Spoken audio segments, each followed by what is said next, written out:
Sehingga kata Imam Ibn Asy-Syatibi, aku merasa bingung dan bimbang antara aku mengikuti adat istiadat manusia, akibatnya Allah murka kepada saya, atau saya ikut sunnah Rasul, akibatnya manusia akan murka kepada saya. Saya bingung, kata beliau. Namun saya berpikir, kalau Allah ridho kepada saya, Allah pasti cukupi saya. Tapi kalau manusia ridho kepada saya sementara Allah murka kepada saya, siapa yang akan bisa menolong saya dari adab Allah Subhanahu wa taala? Kami ingin menyampaikan bahwa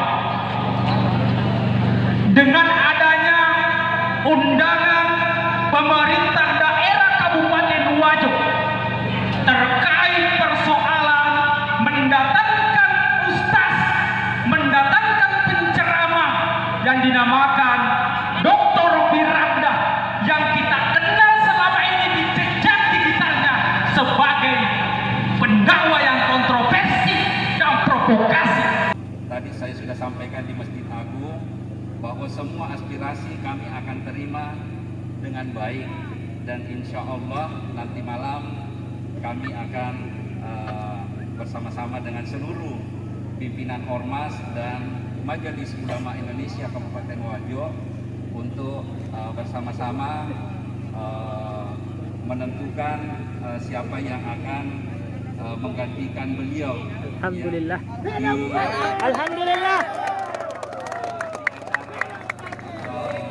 Silaturahim, ya. Jadi pertama, kenapa kami kemarin membangun komunikasi dengan saudara kita juga Bapak Dr. Firanda Andirja, ya, karena beliau juga kami mendapatkan beberapa informasi bahwa beliau adalah putra Wajo, ya, dari orang tuanya Pak Abidin yang bersuku Bugis, Sengkang, Kabupaten Wajo. Yang kedua, kami juga mendapat informasi, ya, kalau beliau adalah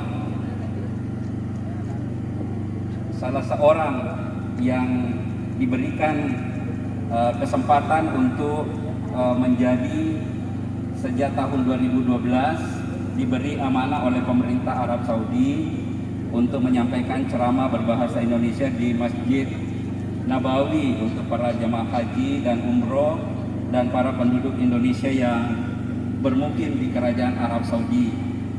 Kemudian yang ketiga, kami juga melihat latar belakang pendidikan, ya, di mana pertama selama setahun beliau memperdalam bahasa di Syu'batul Global Al-Korea, kemudian S1 selama 4 tahun di Fakultas Hadis, lulus dengan predikat cum laude, kemudian S2 4 tahun di Fakultas Dakwah dan Usuluddin jurusan Akidah, lulus dengan nilai summa cum laude, dan S3 5 tahun jurusan Akidah, lulus dengan nilai summa cum laude.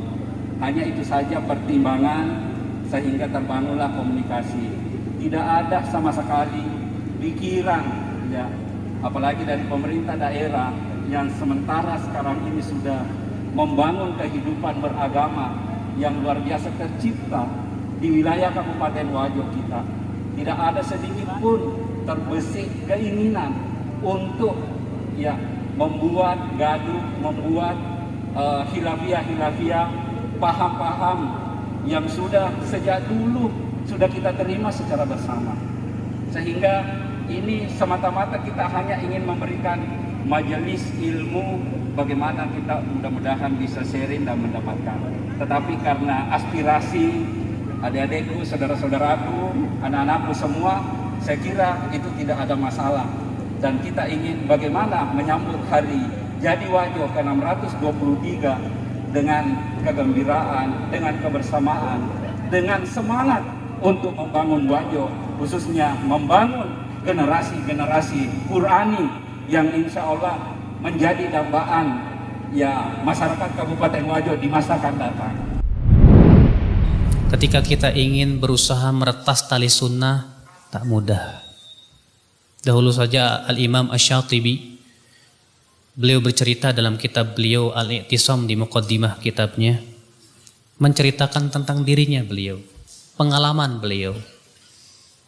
Di mana ringkas kata beliau berkata begini ya secara maknanya, ketika aku telah mempelajari sunnah, aku telah mempelajari ilmu, aku pun bisa membedakan antara hak dan batil.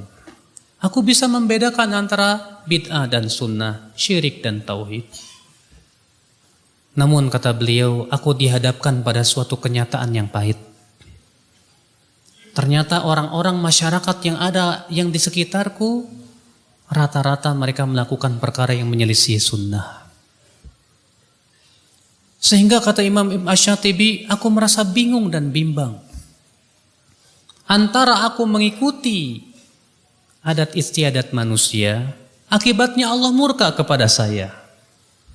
Atau saya ikut sunnah Rasul, akibatnya manusia akan murka kepada saya.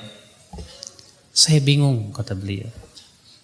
Namun saya berpikir, kalau Allah ridho kepada saya, Allah pasti cukupi saya. Tapi kalau manusia ridho kepada saya, sementara Allah murka kepada saya, siapa yang akan bisa menolong saya dari azab Allah Subhanahu wa ta'ala? Maka ke Imam Ash-Shatibi, tidak ada jalan kecuali aku harus meretas sunnah. Menjalani sunnah, maka aku coba meninggalkan kebiasaan itu sedikit demi sedikit. Faqamat alayyal qiyamah wa tawatarat alayyal malamah. Tegak hari kiamat kepada saya. Cercaan bertubi-tubi menghampiri diri saya. Saya disebut begini, dituduh begini, subhanallah. Al-Imam Ash-Shatibi rahimahullah, ketika hendak memulai meretas tali sunnah, ketika beliau hendak mulai meniti sunnah Rasulullah sallallahu alaihi wasallam, ternyata menghadapi cobaan yang begitu berat dari masyarakatnya. Tak mudah. Siapa di antara kita yang ketika kita berkata, ya Allah, aku beriman, aku ingin kembali, tapi ternyata Allah berfirman kepada kita, apakah kamu kira kami akan membiarkan kamu berkata beriman sementara tidak diuji? Allah berfirman dalam surat Al-Ankabut, Alif Lam Mim. Ahasiban nasu an yutraku an yaqulu amanna wa hum la yuftanun. Walaqad fatanna alladhina min qablihim fala ya'lamanna alladhina sadaqu wa la ya'lamanna al-kadhibin, kata Allah. Alif Lam Mim. Apakah manusia mengira akan dibiarkan berkata, kami beriman, sementara ia tidak diuji? Sungguh kami telah menguji orang-orang sebelum mereka. Dengan ujian itu, kami mengetahui siapa yang jujur imannya dan siapa yang dusta. Ketika kita berkata, ya Allah, aku sudah menemukan kebenaran. Aku ingin kembali kepada Engkau. Aku ingin taubat kepada Engkau. Aku beriman kepada Engkau. Ternyata sekonyong-konyong ujian menerpa kita. Allah ingin tahu sebatas amanah kejujuran kita dalam ittiba.